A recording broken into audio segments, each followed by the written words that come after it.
Something is missing from Call of Duty today that we used to just take for granted.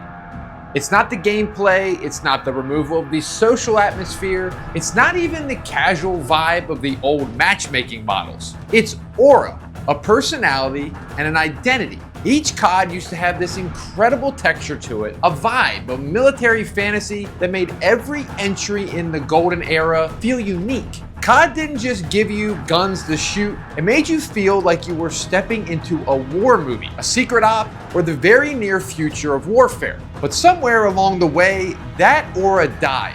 And while Modern Warfare 2019 brought it back for one brief, beautiful moment, COD threw it all away and went even harder into the very thing that killed it. In the mid-2000s, Call of Duty was a World War II franchise. Everything about it, the box art, the fonts, the music, the menus, screamed World War II.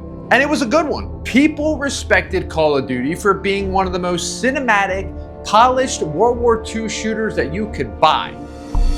So imagine the shock in 2007 when Call of Duty 4 landed. No Nazis, no Normandy, instead, modern warfare. A new kind of war fantasy that almost no one in gaming had really touched yet. The moment you booted it up, you felt it.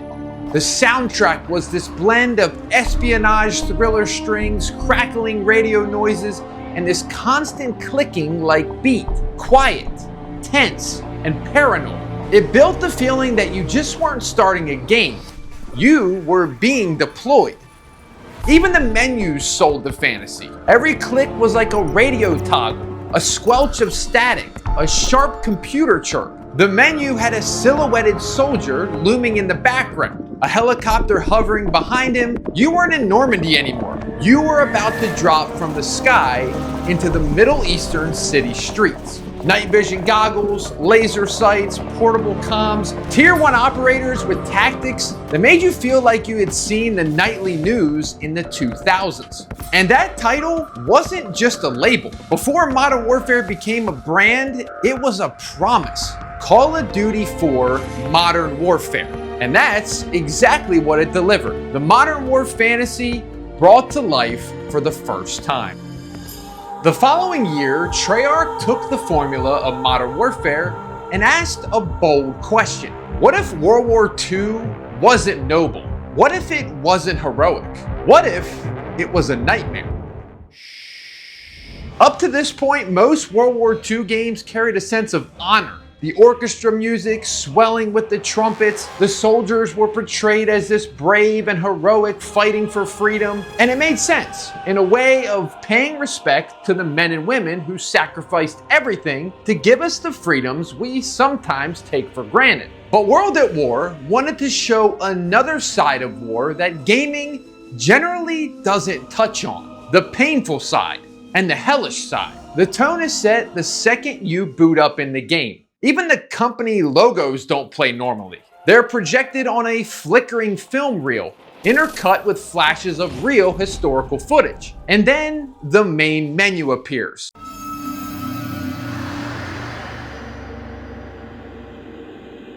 No triumphant horns, no swelling orchestra, just a barren battlefield in black and white, occasionally lit up by the glow of the distant explosions. Across the field stand rifles jammed into the dirt, helmets balanced on top, makeshift graves for the fallen. The soundtrack isn't heroic either. It's almost like the howling wind while a woman's voice drifts in and out of the sound with an eerie, almost inhumane wail. It feels less like you're preparing for a battle and more like you're being shown how those who crave battle always end up. Even the menu isn't static. Moving through it reveals frozen snapshots of the war. Pacific Island here and a tank there, suspended in time. Even the difficulty icons show a young soldier becoming more and more consumed by the war, with veteran difficulty being a literal skeleton. The loading screens are these surreal mission briefings that mix historical footage with animated World War II propaganda, and battlefield war maps. Levels and multiplayer maps have this dark, desaturated, and gritty feel to them, like pretty much the war was draining the entire color and life from the world itself. Even if you go through some of the multiplayer maps, you can sometimes hear these ghostly, faint sounds in the background. World at War portrayed the Second World War as nightmares for all soldiers involved. Now, if Call of Duty 4 was a tense military thriller and World at War was this brutal war story, then Modern Warfare 2 was the blockbuster. Everything about MW2 was louder, it was bigger, and it was more cinematic. From the second you loaded up, you knew this wasn't just another ordinary Call of Duty game. This was the biggest entertainment event of the decade. The soundtrack set the stage immediately, with the composer Hans Zimmer writing the main theme.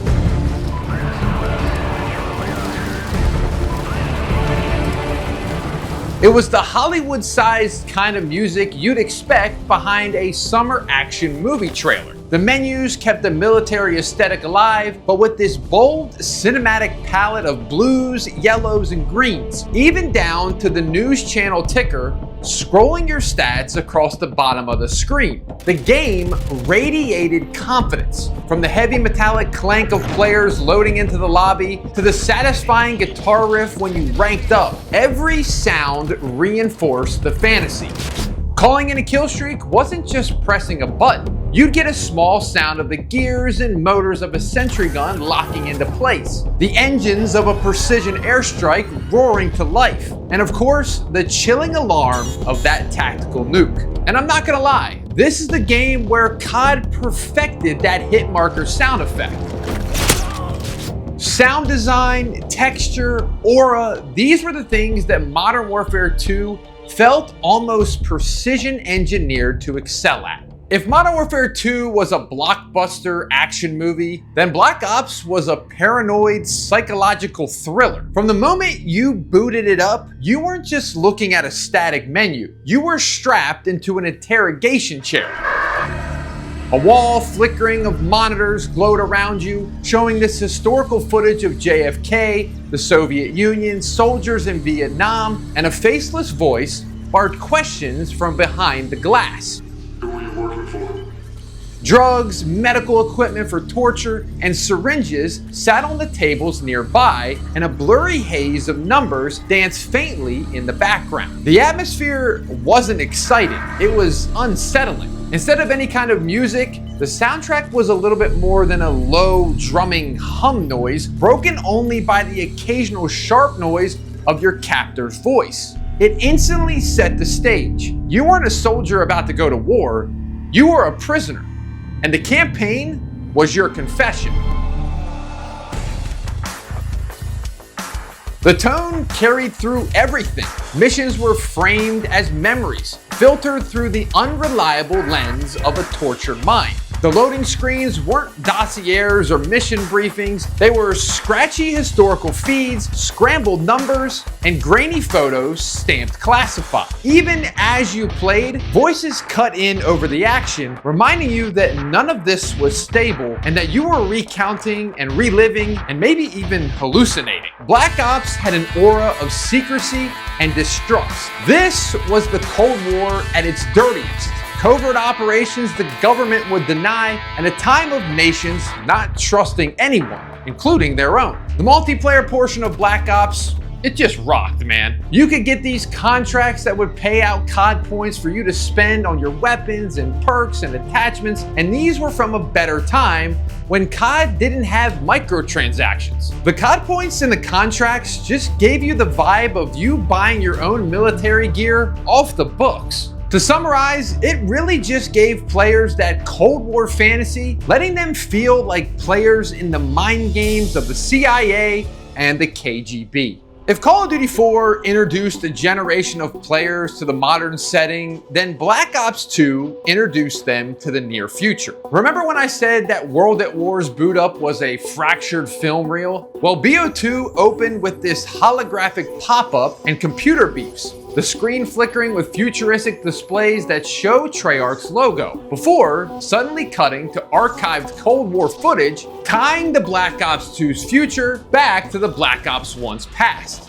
Treyarch didn't just make up sci-fi tech for the game. They studied real theories of military advancement and worked with experts to predict what the battlefields of tomorrow might look like. And let's just be honest, it shows. The menus were sharp, futuristic backgrounds that had a holographic globe glowing in orange spots of various countries representing the active player base. In-game, the weapons and gear felt like only a step beyond what we already knew. A somewhat modern-feeling rifle with experimental, more advanced attachments. And then there was the quad drones hovering overhead, and gadgets with just this slight twist like an EMP grenade or shock charges, which would help in a battlefield where drones backed up real living soldiers. What made it believable too is that it never jumped the shark. Black Ops 2's future was close enough to touch. It felt like it always had one foot in the present, with the futuristic tech being grounded and complementary to the modern tactics that we COD fans were familiar with.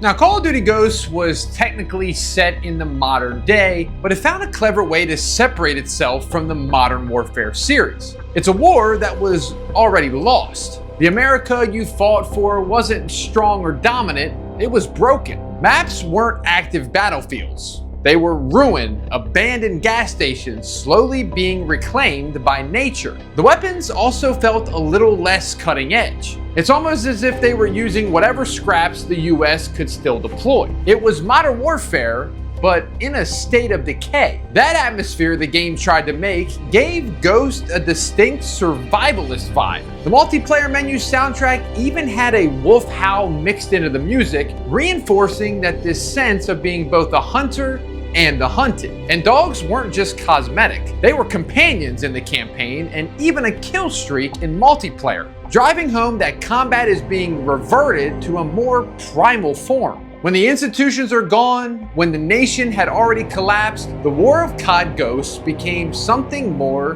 basic. It was survival, it was the hunt, and the fight to endure into a world that already lost. Even the weakest of the Golden Age CODs had an aura, a vibe, a tone, an atmosphere that they committed to and never broke. But things began to change in Advanced Warfare. At first, it seemed solid, set in the near future in an imagined world dominated by private military corporations. Everything from the Atlas logo stamped across the weapons and the armor to the sleek, expensive design of the exosuits reinforced that the fantasy of war itself had been privatized. For a moment, it felt like COD had found another strong identity. But then came supply drops. At first, it was just some random colors here and there. Then suddenly you had a clown or a gingerbread or whatever that thing is. This absurdity shattered the military atmosphere. And then after that, the weapons followed a similar path. A blunderbuss that reloaded with powder and a ramrod in the middle of a futuristic battlefield. World War II rifles like the STG and the M1 Garand. COD 4 classics like the M16, AK-47, and Dragunov. Instead of committing to its vision of this corporate future warfare, Advanced Warfare diluted itself into a theme park of random guns and costumes. The aura was cracked, and once it cracked, it never really came back. Now, things got even worse the following year with Black Ops 3. And don't get me wrong, I think this was a great game. I sunk a ton of hours into BO3. But compared to the grounded Cold War vibes of Black Ops 1 and the believable near future of Black Ops 2, this world just didn't feel real. Soldiers were replaced with specialists with wild haircuts and over-the-top gadgets. It felt more like a cartoon Black Ops game. Cosmetics made the game even stranger. Animated skins that made your weapons glow like lava, brightly colored outfits, and even the maps lost that signature COD ambience. In COD 4 or World at War, you could hear this artillery in the background or watch missile streaks across the skybox. It felt like there was a war beyond the map that you were in. In BO3, maps felt like paintball arenas with nothing of note beyond the playable area, self-contained and hollow. The DLC maps doubled down on its absurdity. A colorful park, a backyard picnic where you would be the size of an ant. And if that wasn't enough, the new winner's circle ended every match with the top players striking poses or doing emotes like dabs. For the first time, it felt like Call of Duty had stopped trying. Now, next came World War II, and this game tried its best, but it was no World at War. The game at launch tried a brand new headquarters, which unfortunately didn't work for the first week. On top of this, the maps that they had felt very lifeless, and to start, there was only about 8 of them at launch. Over time, the season started to get more and more wild, especially as supply drops continued to stay in the mix. By the end of this game's life cycle, you were a toy soldier in a big sandbox. Then came Black Ops 4. And this is when COD really felt like it hit rock bottom. For years, every Call of Duty at least tried to sell you a military fantasy, whether it was modern warfare, advanced warfare, post-apocalyptic warfare, near-future warfare, whatever warfare. But BO4, it didn't even bother. I'm a fan of color in Call of Duty, but Black Ops 4 hit oversaturation and turned the slider all the way to the right. If you were a COD YouTuber, you didn't need clickbait thumbnails. The game already looked like one. The menu abandoned COD's usual style and tried to copy Destiny with this clunky circle cursor that felt completely out of place. The specialists leaned further into edginess and absurdity, and the maps themselves told you nothing about the world or the setting. For the first time, COD didn't feel like a war game or even a thriller. It felt like a mobile game designed around cosmetics and gimmicks with no artistic rules to follow. Black Ops 4 was the moment that Call of Duty truly sold out its aura for cheap cash, and the players knew it. And then came Modern Warfare 2019. And oh baby, for a brief, beautiful moment, COD was back. After the disaster of Black Ops 4, Modern Warfare 2019 felt like a resurrection. From the moment you loaded it up, you could feel the shift back towards something grounded and serious. The menu was a desaturated drone shot of a Middle Eastern landscape with digital notes and pop-ups appearing on the landscape as if military analysis were marking battle lines in real time on the footage. The new theme for Modern Warfare was tense but exciting. This wasn't just a return of an old favorite for us COD veterans. It was a whole generation's first time playing a shooter that portrayed modern combat, and Infinity Ward put 110% into making sure they nailed it. Every click in the UI came with a sharp burst of radio static. The multiplayer menu showed your operator marching endlessly down a bombed out road, and their uniforms were realistic and like something you'd actually see on the news. Weapons were grounded and realistic with the iconic MP5, P90, M4, M19. They all returned and they never looked better. Matches began with helicopters dropping your squad into combat zones, echoing the famous Charlie Don't Surf mission from COD 4. When you respawn, the camera swooped down from a drone's eye view to the eyes of your soldier, exactly like COD 4 missions would start. Environments with strong art direction, carefully designed to look as authentic as possible. But then something happened, and the name of it was Warzone. Post-launch Modern Warfare's free-to-play battle royale exploded in popularity, and nobody could have predicted it. Fortnite suddenly had a serious competitor, and Activision, well, they weren't just content with rebooting COD and earning back the fan base. They wanted Fortnite money. And that is when the aura started to die again. Suddenly, Ghostface and Scream and Jigsaw were running around in multiplayer. Tracer rounds let you fire bright green or pink or red. And of course, Activision didn't stop there. When Black Ops Cold War launched, it only took about a month before the 1980s atmosphere collapsed under a glowing-eyed operator and crossovers with Judge Dredd and Rambo. Weaponry was also noticeably more fictional. There were less real-world weapons. By Vanguard, Call of Duty pretty much stopped pretending that they cared about the theme of the game. This was marketed as a World War II shooter, but when you're shooting advanced warfare guns dressed up as Snoop Dogg with Godzilla and King Kong fighting in the background, I think you may have lost the plot. Sadly, not even the rebooted Modern Warfare 2 was safe. Every gun in this game was fictional. Hope you weren't excited to use the MP5. May I interest you in the Lockman sub? Whatever in the world that's supposed to be. Anime guns, operator bundles featuring Nicki Minaj, and even rat-human hybrids. And thanks to the new carry forward system, all of those cosmetics rolled right into Modern Warfare 3, meaning this game was cooked on day one. And then came Black Ops 6. And any attempt to pretend that this game was going to give us this military fantasy just felt lazy. BO6 had no art direction, no atmosphere, no aura at all. Just crossover chaos from the very start that only got worse. Cartoonified maps, operators with glowing bodies, and bundles featuring Beavis and Butthead, American Dad, and Ninja Turtles. Black Ops 4 should be honored because Black Ops 6 managed to sell its soul harder and faster than BO4 even did. This wasn't just COD losing its aura, this was COD cashing in, selling out its reputation and its credibility piece by piece. Once, Call of Duty sold war fantasies. Granted, they were loud and bombastic and action-packed, but they still had a purpose, an aesthetic, and a tonal goal. Now, Call of Duty has no goal.